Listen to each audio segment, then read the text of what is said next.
होराटियो Hubert Kitchener हा इंग्रज सैन्यातला एक कर्तबगार अधिकारी. त्यानं बोर युद्धामध्ये, आफ्रिकेत झालेल्या बोर युद्धामध्ये आपलं कर्तृत्व गाजवलं.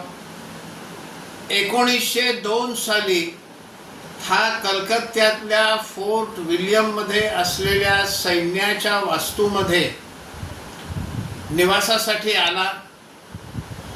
त्यावेळेला तो ब्रिटिश इंडियन आर्मीचा कमांडर इन चीफ होता.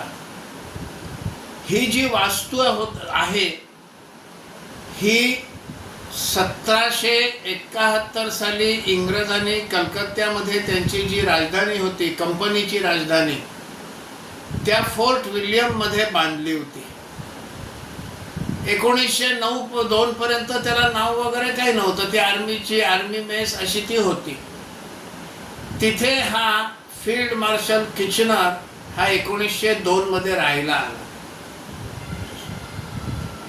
पहिल्या महायुद्धात त्यांनी इंग्रज अधिकारी म्हणून आपलं कर्तृत्व गाजवलं आणि म्हणून इंग्रजांनी त्या वास्तूला किचनर हाऊस असं नाव दिलं. आता आपला देश स्वतंत्र झाला.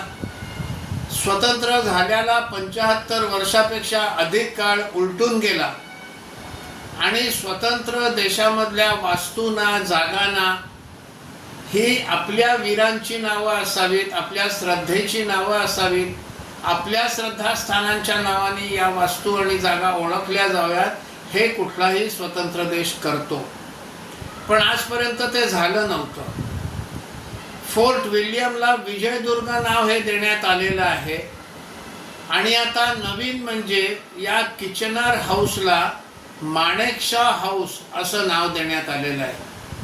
माणेकशॉ हे भारतीय सैन्यातलं एक अनमोल रत्न. तेही फील्ड मार्शल होते. आता ते दिवंगत आहेत, पण 1971च्या बांगलादेश युद्धातल्या विजयाचे ते शिल्पकार होते. म्हणूनच त्या वास्तूचं नाव आता माणेकशॉ हाऊस असं दिलं गेलेलं आहे.